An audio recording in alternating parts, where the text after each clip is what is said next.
All right, let's get right into it. What we're watching right now is one of the biggest, most high-stakes tech races of our generation.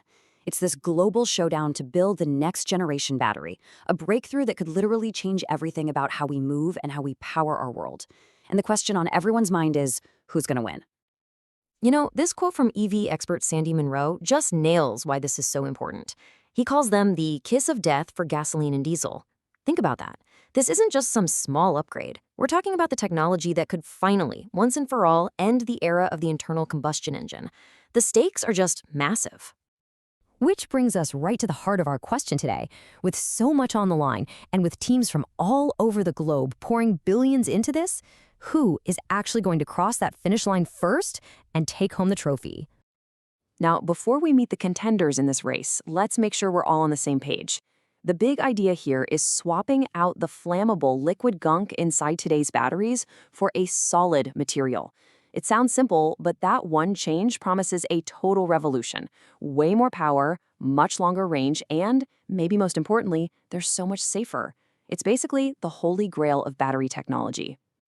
So here's our game plan. First, we're going to meet the teams on the track. Then we'll look at the brutal obstacle course of real-world engineering they all have to get through. After that, we'll check the current lap times to see who's really in the lead. And finally, we'll talk about what crossing the finish line even means in a race this complex. All right, let's do it. Who are the big names in this solid-state Grand Prix? Well, you've got your established giants, your national powerhouses, and even some mysterious newcomers. The field is absolutely packed. First up, you've got the reigning champ, but there's a catch. Tesla's 4680 battery isn't actually a solid-state battery. But make no mistake, it is the undisputed king of the hill right now. It's the performance benchmark that any new tech has to be if it wants to be taken seriously. And then you have the legacy giant, Toyota. Now, they might have been a little late to the EV party, but behind the scenes, they have been laser-focused on solid-state for years. They're playing the long game, hoping to leapfrog the entire industry in one massive jump. And if you want proof of their commitment, just look at this number. Toyota holds over 1,300 patents related to solid-state batteries. That is a gigantic head start, creating this huge intellectual property fortress around their research. They are not messing around. And what's really interesting is just how specific Toyota's plan is. They're all in on a sulfide-based technology, and their targets are incredibly bold. They're aiming for mass production by 2027, a range of about 750 miles, and a charging time of just 10 minutes. I mean, if they can actually do that, it's a total game changer. Of course, you can't talk about batteries without talking about China. They see solid-state as a potential threat to their current dominance, so they've launched this thing called CASIP. It's a whole nation effort, basically forcing bitter rivals like CATL and BYD to work together. The goal is clear: build a completely self-sufficient supply chain by 2030 and make sure they own the next generation of battery tech too. Meanwhile, you've got the Korean challengers, Samsung and LG, and they're taking two totally different approaches. Samsung is betting on what are called prismatic cells, really focusing on safety, and they're targeting 2027. LG, on the other hand, is going with pouch cells to squeeze out more energy, and they're aiming for 2030. It's two different strategies from two absolute titans of the industry. But it's not all about the big guys. This race has a wild card. An almost unknown startup from Finland called Donut Lab that just exploded onto the scene, making claims that are so wild, so unbelievable, they've got the entire industry buzzing with a mix of awe and, frankly, a whole lot of suspicion. And that whole story around Donut Lab is the perfect way to get into the really tough part of this race. Because for every flashy press release, there's a brutal obstacle course of physics and hard engineering that every single one of these teams has to survive. So let's start with the hype. Donut Lab's press release uses phrases like out-of-this-world performance and calls their battery a no-compromise solution that's ready for production right now. It sounds incredible, maybe a little too incredible. And that's exactly what a lot of industry insiders think. The chairman of S-Volt, a major Chinese battery company, didn't hold back at all. He basically said any real technician would immediately see it's a scam. You just don't hear that kind of public smackdown very often, which tells you how far out there these claims really are. Because here's the reality. These are the four massive hurdles that everyone, Toyota, Samsung, Donut Lab, all of them, has to clear. First, you have to invent the perfect material. Then you have to figure out how to mass produce it flawlessly, by the million. Then you have to make it cheap enough for a real car.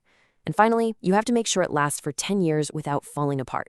It is ridiculously, unbelievably hard. And that's why there are so many red flags around Donut Lab. Experts point out there are no scientific papers, no patents, they won't say what's actually in the battery, and they famously only showed up to a major tech show with empty battery shells. You know, the saying goes, extraordinary claims require extraordinary evidence, and so far, there's been none.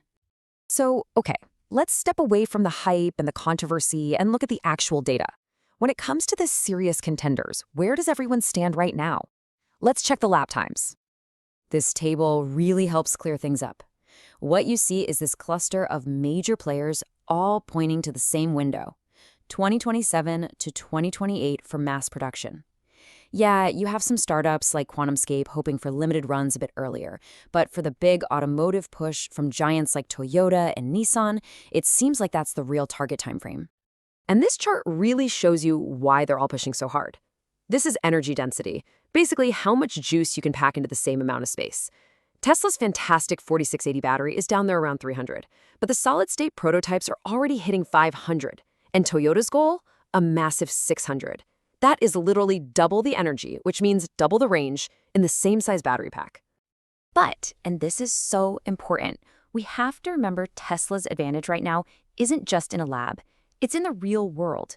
They are reportedly churning out 500,000 of their 4680 cells every single day.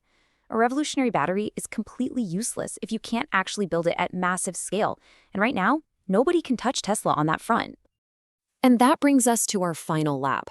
In a race this long and this complicated, what does winning even look like? Because it might not be as simple as just being the first one to announce a product. Just look at these projections. Even by 2030, solid state is only expected to be in about 4% of the market. And by 2035, maybe 10%. This tells us that this isn't a sprint to a single finish line, it's a marathon that's going to play out over decades. The switchover is going to be slow and gradual. And that leaves us with this final question to think about. Who's the real winner here? Is it the team that gets a product out first, even if it's expensive and only for luxury cars? Is it the one that cracks the code on cost and brings this tech to the masses? Or is it the team that eventually delivers the absolute best performance, even if they show up a little late to the party? The race is on for sure, but the definition of victory is still very much up for grabs.